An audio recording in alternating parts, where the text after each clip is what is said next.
Hi everyone, David Burgess here again with Keller Williams Realty. I hope you're doing well. Welcome back to my channel on this glorious morning from Venice Pier. Right behind me, it is absolutely beautiful here. I assure you this isn't a green screen or a postcard in the background. This is my actual view.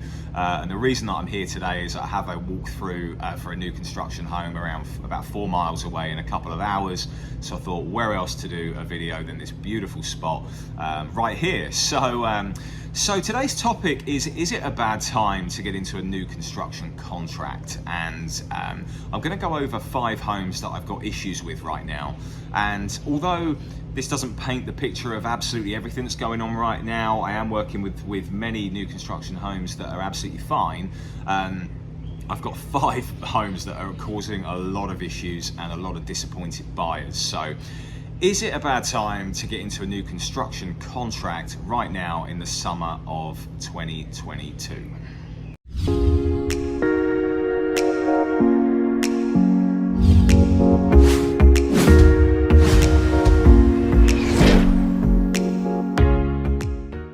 Okay, so in a minute I'm going to go over the 5 homes that I've really got issues with, and I have kind of covered them, a couple of them at least, before in other videos where I've kind of just briefly mentioned that there's delays or you know, things haven't gone according to plan. We're having issues with construction managers leaving, and the process has kind of switched from the builder that, you know, the communication has to go through the sales agent instead of the construction manager, things like that.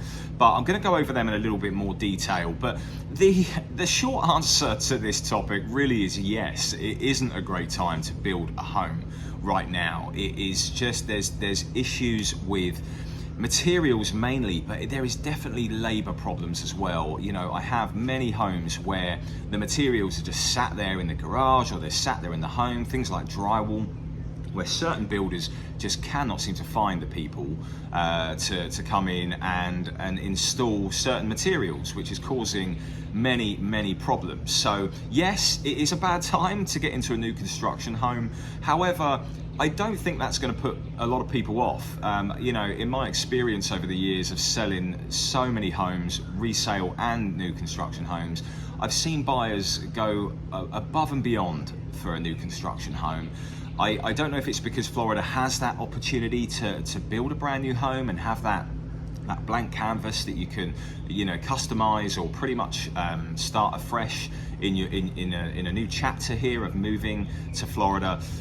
But where there is opportunity for new construction homes, I've seen so many people go above and beyond. They'll go over their budget. They'll wait much longer than they really wanted to or expected to. They'll build a home in a location that isn't ideal for them.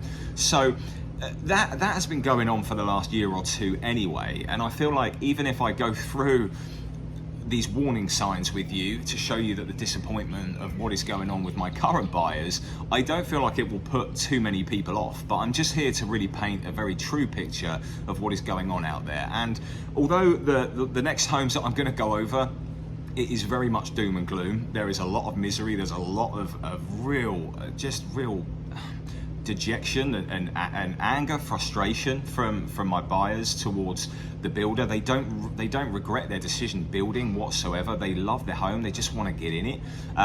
But communication is breaking down. There are people leaving the company. There's just a lot going on with different ones. So I'm gonna go over the 5 homes that I've had issues with previously, and then I'm gonna touch on the picture in general afterwards. So let's start with these homes one by one. Now, the first one I have mentioned before on this channel, which is the Beacon in Sky Ranch. This is a beautiful estate home and one of the biggest homes that they offer there in Sky Ranch with Taylor Morrison. But since that time frame, nothing has really changed. The drywall has eventually and finally gone up in this home, but the buyers flew down on March the 1st.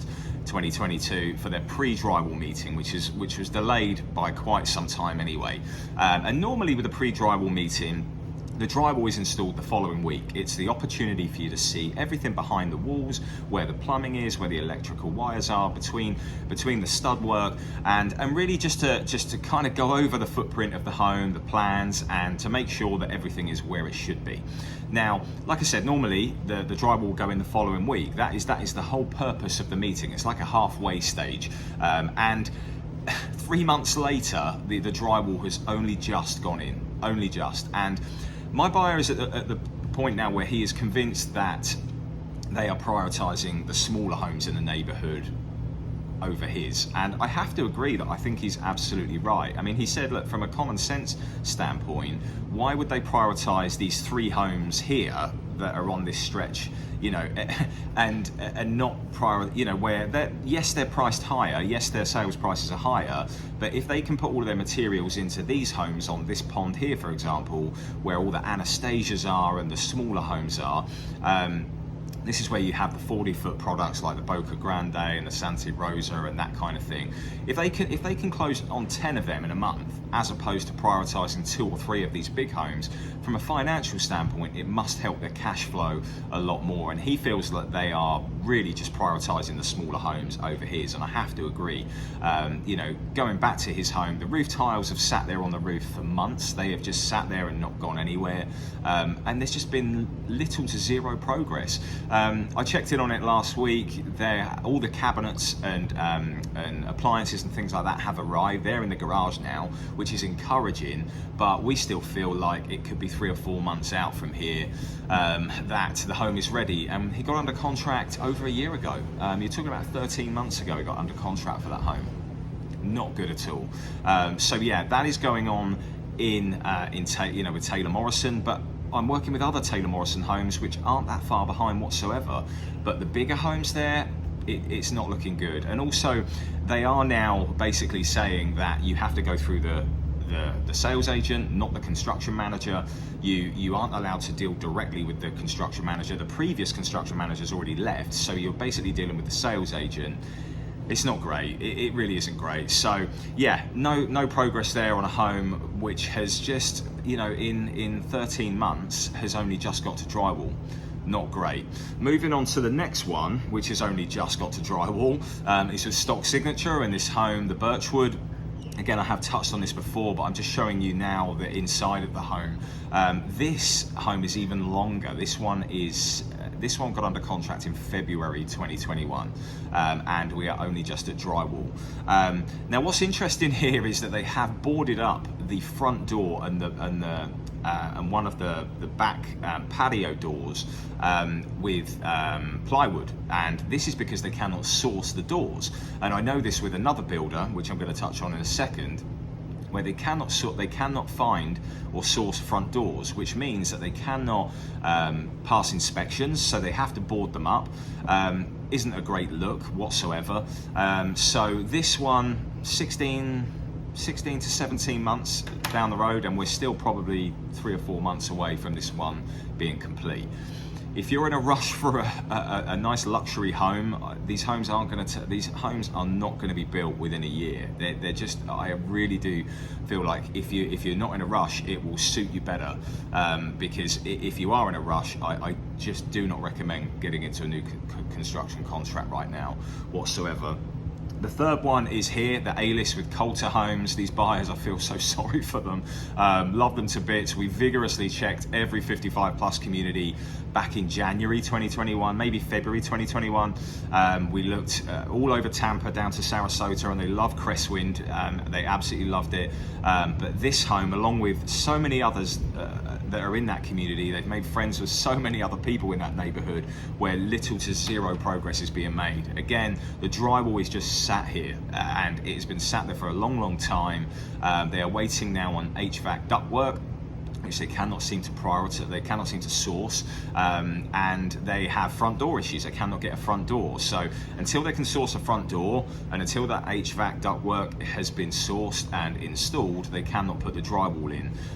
They don't feel like they're going to be in the home before Thanksgiving. Their kind of dream was having everything set up in there for Thanksgiving with their kids coming down from out of state. but they're touch and go now. Again, another builder, Coulter Homes, you cannot deal directly with their construction manager, you have to go through the sales agent. The sales agent recently left the original sales agent, so now we've got a new person who doesn't know the home, the buyers, the system whatsoever. So they are coming in completely into, you know, into the wilderness really, and just trying to help as best as they can. Communication is really, really poor. So yes, I know I've touched on these homes before, but there has been no progress. So I have to just stress that it is very, very frustrating right now working with these builders and trying to get some sort of progress and answers to their problems.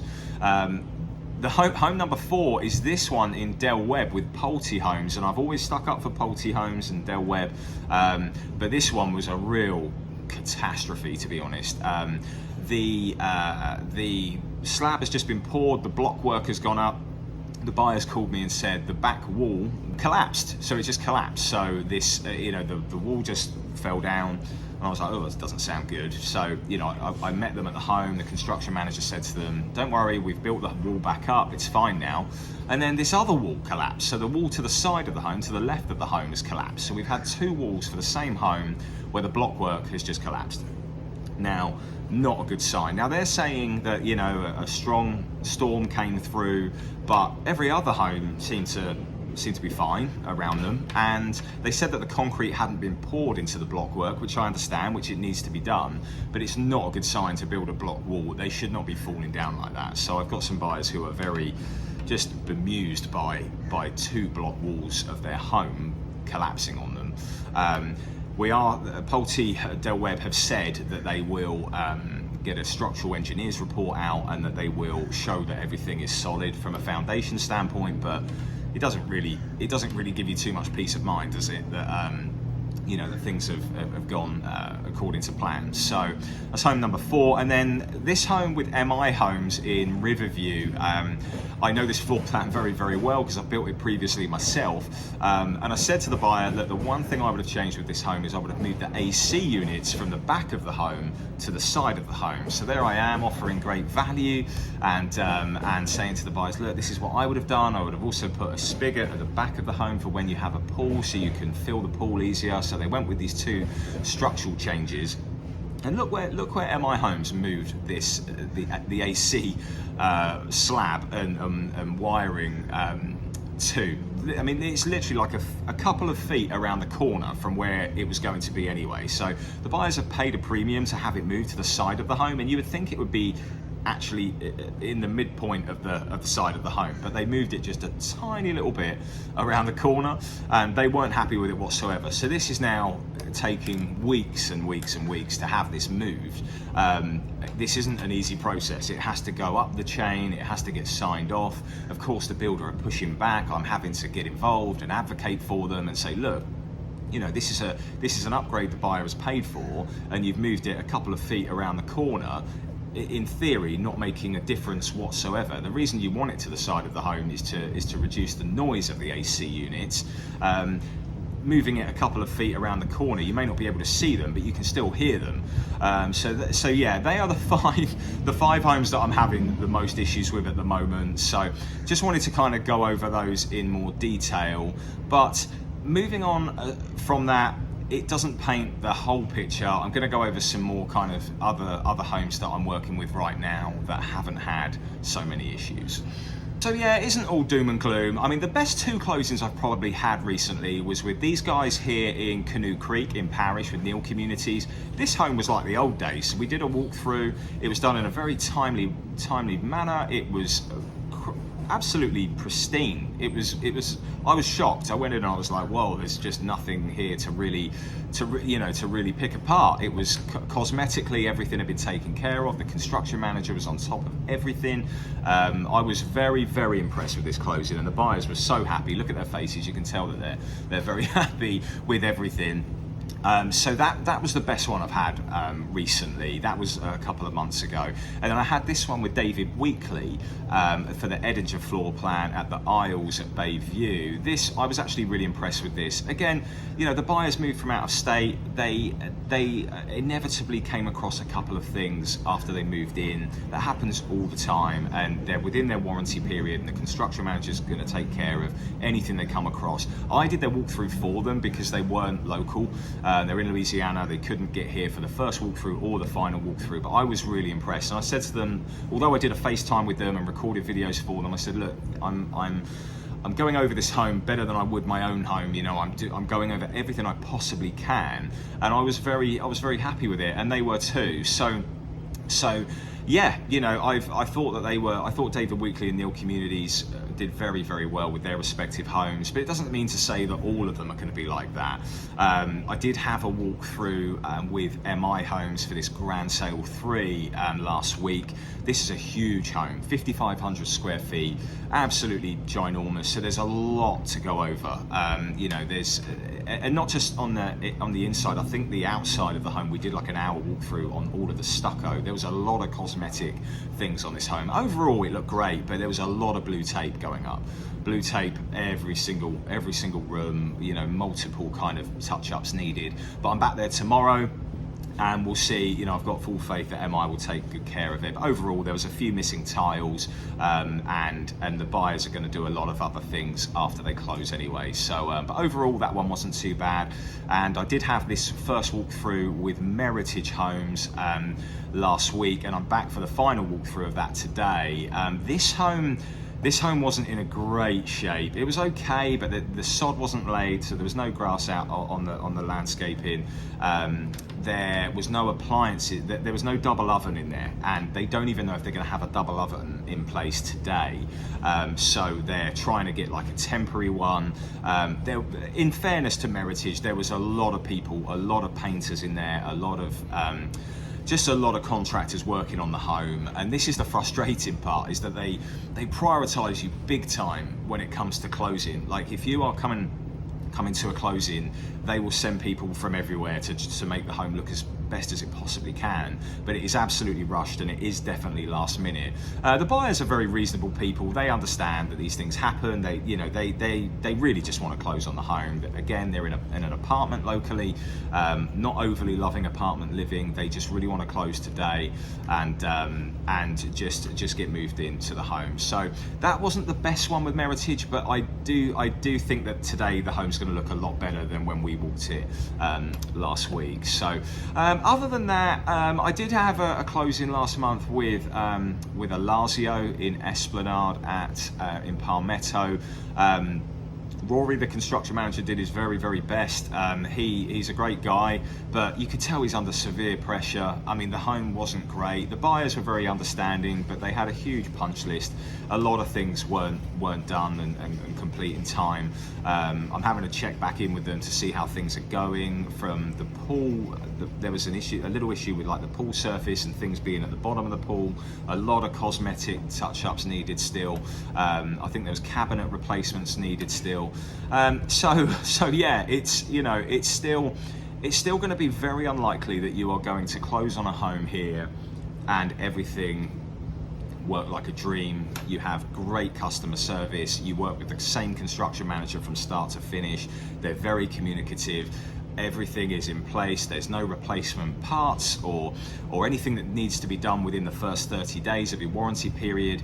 I always order a third-party home inspection. This is something else I was going to cover, but I'm getting to the stage now where I am doing more and more of them after the fact. I'm doing them in the warranty period after closing for my buyers rather than before, because beforehand it's becoming a waste of time and a waste of money.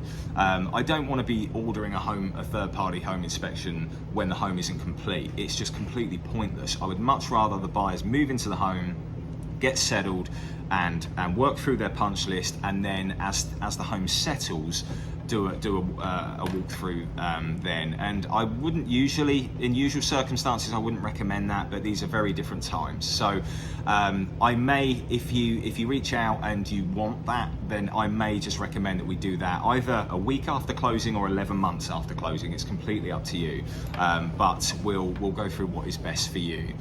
With this recent one with Meritage, they wanted me to do it after closing, and they're going to let me know when they feel is best for that.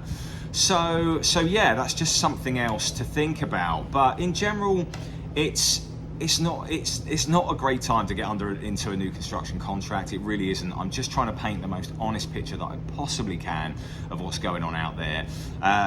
You know, like I said, I love new homes as much as most people love them. I love the fact that it's a fresh start. It's pretty much you customizing the home, and although we haven't really seen much of that over the last year, I feel like we're moving more towards that now. I think that is where we're going to be with these builders. They are going to start increasing incentives, and we are seeing that too. They're offering more money towards closing costs. The next thing will be that they will allow you to customize the home fully. So we are starting to go back to normal, but these materials and labor shortages, they may well get better. They may get worse before they get better. That is just a very strong likelihood. And the truth is, there are just so many unknowns out there right now. It is a complete lottery whether you are going to have a great success or it's going to be a complete nightmare. It really is. I cannot be any more honest than that. I could have a great experience with one builder. They could build the exact same home right up the street, and things can change. And that's why you really just need somebody there with you along the journey, someone to advocate for you if things take a real downturn. I'm having to get involved with rental homes, you know, things that I don't usually get involved with because buyers are homeless, their leases are coming to an end, they want somewhere else to live, looking at storage units, things like that. It's not great, but like I said, you know, everyone loves a new construction home, right? So listen, if you're still considering one, or if you want to compare the resale market, just reach out, and really, if you let me know your criteria, I'll be able to help you best. But we are starting to see things opening up now, more listings on the market, builders that aren't, you know, builders where you can go to contract right away. It all just depends on what your needs are, your urgency to get into a new home, and your budget basically. But listen, I'm here to help. So all of my contact information is below. I've got some great videos lined up for July. Sorry I've been quiet this month. This month, being last month in June. Just been busy. I've been working with more sellers lately than buyers, but that's just how the market turns. And yeah, it's still busy out there, but there's a lot of people in the background waiting for things to shift. So it's going to be interesting to see how that goes. But yeah, thanks again for watching. Please like and subscribe to this channel if you haven't already. I really do appreciate the support. Thanks so much.